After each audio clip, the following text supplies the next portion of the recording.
صدقہ فطر سے کیا مراد ہے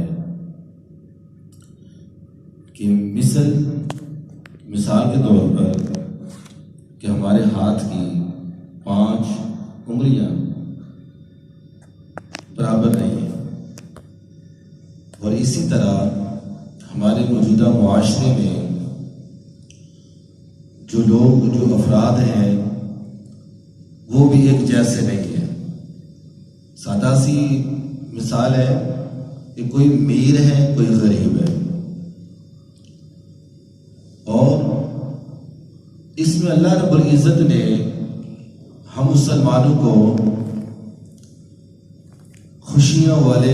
دن بھی عطا فرمائے کہ جیسا کہ ہم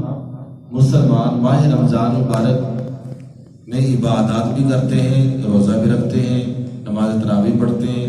اور زیادہ سے زیادہ دن رات ذکر و ذکار کرتے ہیں، اور اس میں اللہ رب العزت پھر ہمیں انعام کے طور پر خوشی کا دن بھی دیتا ہے جسے ہم عید الفطر کہتے ہیں۔ اور اب اس میں عید الفطر بھی ہے، اور آگے اس کے بعد عید الاضحیٰ کا بھی دن ہے خوشی کا، مگر یاد رکھیے گا کہ جب عید الفطر ہم ادا کرنے کے لیے جاتے ہیں تو بیچ میں ایک لفظ ہے جس کو ڈیوائڈ کیا گیا ہے، عید الفطر۔ فطر وہ لفظ ہے کہ صدقہ فطر جو انسان کو عید کی نماز سے پہلے ادا کر دینا ہوتا ہے۔ اب کچھ لوگ یوں کرتے ہیں کہ عید کی نماز پڑھنے کے لیے، عید الفطر کی نماز پڑھنے کے لیے صدقہ فطر 10 منٹ یا پہلے 5 منٹ دے دیتے تھے، مگر اس میں اگر آپ ماہ رمضان مبارک کے ابتدا میں یعنی کہ دوسرے روزے یا پہلے روزے آپ صدقہ فطر نکال لیں، اس میں یہ ہے کہ جس کو آپ دے رہے ہیں، غریب کو، مسکین کو، یتیموں کو، اس کا بھلا کر رہے ہیں، مگر وہ بھی کوئی اپنی تیاری کر لے، اور اس کے گھر کا بھی راشن آ جائے یا اپنے بچوں کے کپڑے لے لیں۔ اب صدقہ فطر کیوں دیا جاتا ہے؟ یہ بڑا اہم مسئلہ ہے، اور کس کو دیا جاتا ہے، اور کون کون سا آدمی دیتا ہے اور کس کو دینا چاہیے۔ اس میں یہ ہے کہ جب آپ عید الفطر کی نماز کے لیے جاتے ہیں اور آپ عید الفطر کی جو صدقہ فطر ہے وہ دیتے ہیں، اس میں ایک بڑی اہم یہ بات ہے کہ ماہ رمضان مبارک کے آپ نے روزے رکھے، نماز پڑھی، بڑے نیک اعمال کیے، صدقہ خیرات بھی کیا۔ اب یہ تمام عبادات ماہ رمضان مبارک میں جتنی بھی کی ہے، یہ زمین آسمان کے درمیان اٹک جاتی ہے کہ جب تک کوئی صدقہ فطر کسی کو دے نہیں دیتا، ادا نہیں کر دیتا، اس وقت تک یہ تمام عمل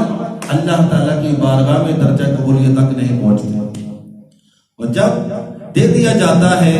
تو پھر اللہ تعالیٰ کی بارگاہ میں یہ تمام اعمال پہنچ جاتے ہیں۔ اب ہمارے اسلام میں بہت ہی پیارا یہ اصول ہے کہ ہمارے ہاں امیر آدمی کسی غریب کو ڈھونڈنے کے لیے، تلاش کرنے کے لیے، اس کا صدقہ فطر دینے کے لیے تلاش کرتا ہے، اور اس پر دے کر اس کی مدد کر کے احسان نہیں جتلاتا، بلکہ اسے خود یہ کہتا ہے کہ تیری مہربانی، تو مجھے مل گیا اور صدقہ فطر تو نے لے لیا، اس سے جو میرے اعمال اللہ تعالیٰ کی بارگاہ میں بڑے بے آسانی پہنچ جائیں گے، تو مجھے اللہ تعالیٰ اس کا انعام بھی عطا فرمائے گا اور میری بخشش بھی ہو جائے گی، اور جو صدقہ فطر واجب ہے وہ بھی ادا ہو جاتا ہے۔ اب یہ کون سے بندے پر لازم ہے، واجب ہے کہ وہ صدقہ فطر ادا کرے۔ جس شخص پر آپ اندازہ لگائیں کہ اس پر زکوٰۃ فرض ہے اور اس پر ہی صدقہ فطر واجب ہے، اسے ہر حال میں دینا ہے۔ اور یہ بھی مسئلہ ہے، اگر آپ کے گھر میں فیملی میں سے چھوٹے بچے سے لے کر بڑے افراد تک جو بڑے بزرگ ہیں ان تک آپ کو صدقہ فطر دینا واجب ہے۔ اب اگر آپ کے گھر میں عید الفطر کی نماز سے پہلے کوئی خوشی، کوئی بچہ پیدا ہوتا ہے تو اس کا بھی آپ کو صدقہ فطر ادا کرنا پڑے گا۔ کوئی مہمان آ جاتا ہے، جیسا کہ اس خوشی کے موقع پر کوئی اپنی نانوں کے گھر جاتا ہے، کوئی دادوں کے گھر جاتا ہے، کوئی کہیں ماموں کے گھر جاتا ہے، خالہ ماسی کے گھر چلا جاتا ہے عید کرنے کے لیے۔ اب وہ بھی اگر اس نے صدقہ فطر اپنا ہی طرف سے ادا نہیں کیا، اب وہاں پہ آیا ہے جہاں جس گھر میں اس گھر والوں کو بھی اس مہمان کا بھی صدقہ فطر ادا کرنا پڑے گا۔ تو سامنے محتشم، اب اگر کسی شخص کے پاس 50,000 ہے، اتنی رقم کا خود مالک ہے، مگر اس کے علاوہ اس نے 70-80 ہزار کسی مارکیٹ میں ادھار دینا ہے، اس پر قرضہ چڑھا ہوا ہے، تو وہ بھی اس پر یہ ہے کہ وہ صدقہ فطر ادا نہیں کر سکتا، اس پر بھی واجب نہیں ہے، کیونکہ اس نے قرضہ دینا ہے، اتنی مشکل میں پڑھ کر بھی وہ ادا نہیں کر سکتا۔ اگر کسی شخص کے پاس 2 گاڑی ہے، ایک چلا رہے، ایک اضافی پڑی ہے گھر میں، تو اس میں اور اس کے اور بھی زیادہ کوئی تجارتی مال پڑا ہوا ہے، جس طرح کہ آپ 2 سوٹ پہنتے ہیں اور 50 آپ کے پڑے ہوئے ہیں، جس طرح ہماری خواتین کے ہاں مہنگے مہنگے سوٹ 1 لاکھ کے 50,000 کے جو فنکشن شادی میں پہنتی ہے، مگر ایک ہی دن پہن لیا اور پھر رکھ دیا۔ اور ایسی صورت میں بھی تمام مال کو اکٹھا کیا جائے اور ایک کی قیمت 70-80 ہزار یا 1 لاکھ بھی بن جائے، اور اس کے حساب سے پھر آپ چاندی لیں اور 52.5 چاندی آپ کو آ جائے تو اس میں بھی آپ پر صدقہ واجب ہو جاتا ہے۔ تو عزیزان گرامی، اب پتہ یہ چلا کہ صدقہ جو فطر ہے وہ کس آدمی کو دینا چاہیے، کہ اپنے ملازم کو دے سکتے ہیں، اپنے گھر میں جو اپنے خواتین ملازمہ رکھی ہوئی ہے نوکرانی، اس کو بھی دے سکتے ہیں۔ مسئلہ یہ ہے، انہیں دینے سے پہلے آپ اچھی طرح یہ سوچ سمجھ لیجیے گا کہ آپ کی فیملی میں کوئی ایسا گھر ہے، کوئی غریب ہے جہاں پہ اتنی سہولیات میسر نہیں ہے اور وہ اپنے بچوں کو کپڑے نہیں دے سکتے عید والے دن، تو ان کی مدد کی جائے۔ اگر وہ نہیں نظر آتے، پھر اپنے پڑوس میں، ہمسایوں میں، اپنے گلی محلے میں دیکھیں، یہاں بھی نہیں ہے تو پھر کسی کے گھر میں جو نوکرانی ہے اور یا کسی دفتر میں ملازم کام کرتے ہیں اور وہ اتنی طاقت نہیں رکھتے اپنے بچوں کے لیے کسی مارکیٹ میں کسی دکان پر جا کر شاپ میں وہ کپڑے خرید لیں، تو اس لیے ان کو بھی دینا صدقہ فطر واجب ہے۔ اگر وہ بھی نہیں ملتے، اور پھر سب سے بڑا بہترین عمل، اگر صدقہ فطر آپ دینا چاہتے ہیں تو پھر کسی مدارس میں دیں، کسی مدرسے میں دیں۔ کیوں؟ اس لیے کہ وہاں جو بچے پڑھتے ہیں ان کے قرآن مجید کے لیے رحل اور جو کلین پر وہ بیٹھتے ہیں، فرش پر بیٹھتے ہیں، کپڑے خراب ہوتے ہیں، کلین آ جاتا ہے، اور گاؤں سے پڑھنے والے بچے جو شہر میں آتے ہیں ان کے پیچھے جو گھر والے اتنا وہ اخراجات نہیں ہے جو بچے کو پورے کر سکیں، تو آپ مدرسے میں بھی صدقہ فطر ادا کر سکتے ہیں۔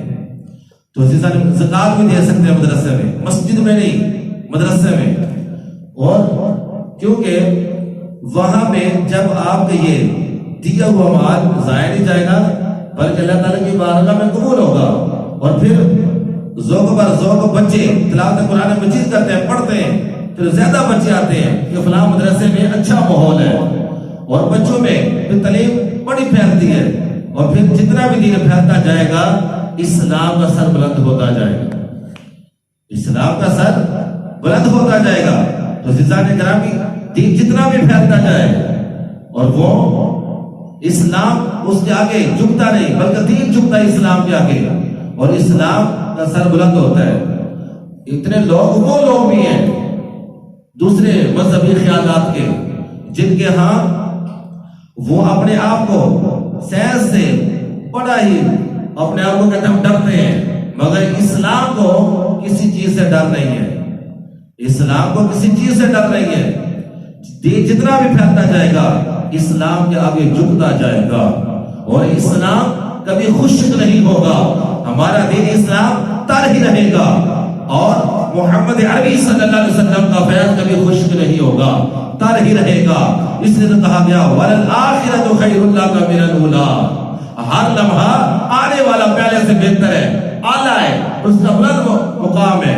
تو عزیزان گرامی، ہمیں چاہیے کہ ماہ رمضان مبارک کی عظیم گھڑیوں میں جو چند دن رہ گئے، ایک ہفتہ رہ گیا ہے، ہم سے ماہ رمضان مبارک جدا ہو رہا ہے، تو ہم نے زیادہ سے زیادہ اپنے غریبوں کی مدد کرنی ہے، اور جہاں ہم نے صدقہ فطر دیکھیں کہ یہ بندہ مستحق ہے، یہ لینا چاہتا ہے، اور اس کو دیں، اور اچھی طرح آپ دیکھ لیں جس کو لگتا ہے، کیونکہ کچھ لوگ ایسے بھی ہوتے ہیں جو صدقہ فطر دے کر اس کی غریب کی مدد کرتے اس پر احسان جتلاتے ہیں، ایسا نہیں کرنا چاہیے۔ ہمارے اسلام میں بڑا پیارا یہ اصول ہے، کیونکہ دوسرے مذہبوں کو، دوسرے لوگوں میں ہوگا کہ غریب خود پیر کے دروازے پر جاتا ہے مدد کے لیے، مگر مدد کرنے والا اس پر احسان جتلاتا ہے، مگر ہمارے پیارے اسلام میں ایسا قانون ہے کہ جو میر خود غریب کے پاس جاتا ہے ماہ رمضان مبارک میں، یہ صدقہ فطر لے لو، اور جب ادا کر دیا جاتا ہے پھر اس کے تمام جو اعمال ہیں، روزہ، نماز تراویح کا عمل اور نیک اعمال کرنا، یہ تمام اللہ تعالیٰ کی بارگاہ میں درجہ قبولیت حاصل ہو جاتے ہیں۔ تو عزیزان گرامی، انہیں بڑی فضیلت پھر اس بندے کو دی جاتی ہے، اور جو آج ہم خوشی کا اظہار اللہ تعالیٰ ہمیں انعام دے دیتا ہے، وہ ہے عید الفطر کا انعام، اور ہم نے عید کے موقع پر خوشی اس طرح کرنی ہے قرآن حدیث کے مطابق دائرے میں رہ کر، جس طرح ہمیں کرنے کا حق ہے، یہ نہیں کہ ہم نے ہماری خواتین کے سروں سے دوپٹے اتر جائے، اور ہمارے نوجوان سڑکوں پہ جا کر موٹر سائیکل کے ویل اٹھائیں اور گانے لگائیں، اپنے خدا کو بھول جائیں، رب کو بھول جائیں جس نے خوشی عطا کی ہے۔ ہم نے خوشی کے موقع پر اپنے دلوں میں خوف خدا بھی رکھنا ہے، ہم نے خوف خدا بھی رکھنا ہے۔ اس لیے کہا گیا ہے کہ عیش میں رب یاد نہ رہا اور عیش میں خوف خدا نہ رہا۔ ہم نے خوشی کے اور ہر چیز، ہر لمحہ اپنے رب کو یاد رکھنا ہے، خوف خدا رکھنا ہے، اور جو انسان اپنے دل میں خوف خدا رکھتا ہے اللہ تعالیٰ اس کے دل سے تمام کائنات کا خوف ختم کر دیتا ہے، اور جس کے دل میں خوف خدا نہیں ہوتا اللہ تعالیٰ تمام کائنات کا خوف اس بندے کے دل پہ ڈال دیتا ہے۔